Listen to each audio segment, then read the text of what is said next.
আসসালামু আলাইকুম রহমতুল্লাহ। সামনে করুণ পরিণতি ভোগ করবেন, একথা বলেছেন ফরাদ মাঝার। তিনি বলেন, এই যে করুণ পরিণতি সামনে আসছে, এর পরিণাম আপনারা সামনে ভোগ করবেন এবং আগামী দিনও এই গুম খুন বলুন, এই হত্যাকাণ্ড বলুন, কেউ না কেউ এটা করার জন্য তৈরি হচ্ছে। বলছে গুম খুন বলুন, এই হত্যাকাণ্ড বলুন, কেউ না কেউ এটা করার জন্য তৈরি হচ্ছে। সে আমাদের দেশ হোক, কি দিল্লি হোক, কি মায়ানমার হোক। কারণ আমরা একেবারে অসম্ভব রকম অজ্ঞতা, যেমন দায়িত্বহীনতা, যেমন অবিশ্বাস্য।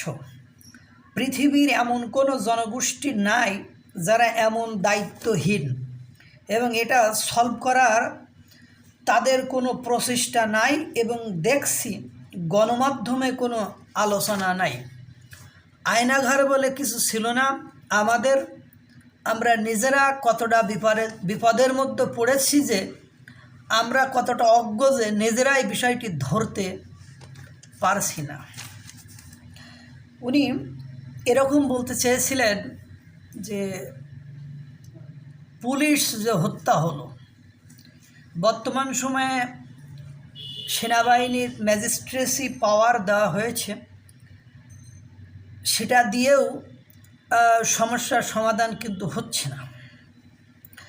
এবং একটা রাষ্ট্রের মূল ফাংশন করা হলো পুলিশ।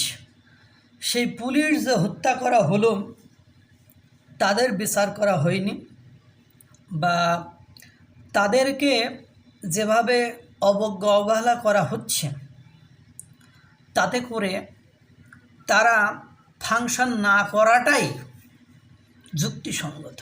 কারণ তাদের সাথে বসে দীর্ঘ আলোচনার মাধ্যমে যদি এই সমস্যার সমাধান না করা হয়, তাহলে তারা আর ফাংশন করবে না। ইতিমধ্যে আমরা বিভিন্ন স্থানে সে ঘটনাগুলো স্পষ্টত দেখতে পেয়েছি। যেমন মোল্লা কলেজে যেদিন সোহরাওয়ার্দী কলেজ এবং কবি নজরুল কলেজ হামলা করেছিল, সেদিন কিন্তু পুলিশ যতক্ষণ সেনাবাহিনী যায়নি ততক্ষণ পর্যন্ত ওরা একত্রিত হয়ে এক জায়গায় দাঁড়িয়েছিল, ওরা কিন্তু মুভ করেনি। এরকম বিভিন্ন স্থানে যে ঘটনাগুলো ঘটছে, সেখানে যতক্ষণ পর্যন্ত পুলিশ আর্মি মুভ না করছে বা আর্মি অর্ডার না দিচ্ছে, ততক্ষণ পর্যন্ত পুলিশ কোনো অ্যাকশানে যাচ্ছে না, বা তারা অ্যাকশানে গেলে বরং অপমান অপদস্থ হচ্ছে। যেমন গতকালকে ঘটনায় কুষ্টিয়ায় কিছু পুলিশকে সাধারণ জনগণ আটকে রেখেছিল। বগুড়ায় দেখলাম এক আসামিকে পুলিশের কাছ থেকে ছিনিয়ে নিয়েছিল। তাহেরির ওয়াজ মাহফিলে দ্রুত ওয়াজ শেষ করতে বলায় এক এসআইকে মাথায় বাড়ি মেরে মাথা ফাটিয়ে দিয়েছে ভক্তরা। গোপালগঞ্জে ভ্যানগার্ডের ধাক্কায় এসআই নিহত।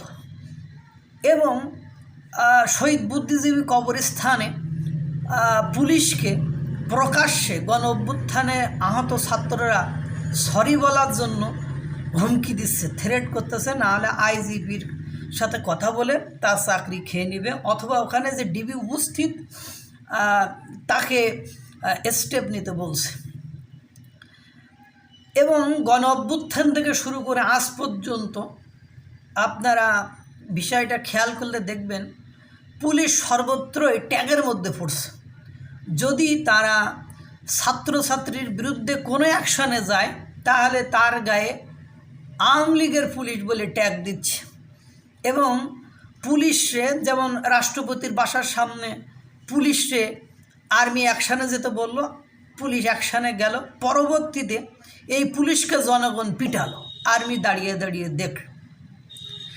এই যে পুলিশ এখন বাংলাদেশের সবচেয়ে অনিরাপদ একটি সংস্থা বা একটা মানে প্রতিষ্ঠান বা একটা বাহিনী, তাদেরকে যে যা পাতেছে, এদিকে সাধারণ জনগণ, এদিকে আহত গণ অভ্যুত্থানের ছাত্রছাত্রীরা, ওদিকে মানে বিভিন্ন মহল থেকে তাদেরকে নির্যাতন নিপীড়ন করা হচ্ছে। আমি কালকের অনেকগুলো পুলিশ নির্যাতনের ঘটনা আপনাদেরকে বললাম বা অপমানিত হওয়ার। এই ঘটনার পরে পুলিশ স্বাভাবিকভাবে ফিরে আসবে আর অ্যাকশানে যাবে, এটা কিন্তু ভাবা বা মনে করা খুব একটা দুঃসাধ্য ব্যাপার। আর পুলিশ যদি ফাংশন না করে তাহলে একটা দেশ ইন্টারনালি ক্লাপস হয়ে যাবে। আর যখন একটা দেশ ইন্টারনালি ক্লাপস হয়ে যাবে তখন কিন্তু দুর্বৃত্ত, সন্ত্রাসী এদের জন্য এটা বিচরণভূমি হয়ে যাবে। আর এর পেছনে বড় মোটা দাগে দায়ী হলো এই ছাত্র সমাজ। কেননা তারা পুলিশকে কোনোভাবে কেয়ার করে না, তারা পুলিশকে তাদের বাহিনী হিসাবে চালাতে চাচ্ছে। মানে তাদের বিরুদ্ধে কোনো অ্যাকশান নেওয়া যাচ্ছে না।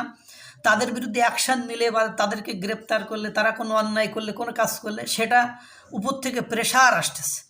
এখন বিপদ। এখন কথা হলে বিরোধী দল যারা আছেন, যেমন জাসদের মানে কালকে জাসদালেরা পিটিয়েছে কুষ্টিয়ায়, এরকম বিরোধী দলের আবার যারা আছে তাদের বিরুদ্ধে অ্যাকশানে গেলে সেখানে মার খাচ্ছে এবং বিভিন্ন হুমকি ধামকির ভেতরে পুলিশ আছে। তা আল্লাহ তাআলা সকলকে ভালো রাখুক, সুস্থ রাখুক। আসসালামু আলাইকুম ওয়া রাহমাতুল্লাহ।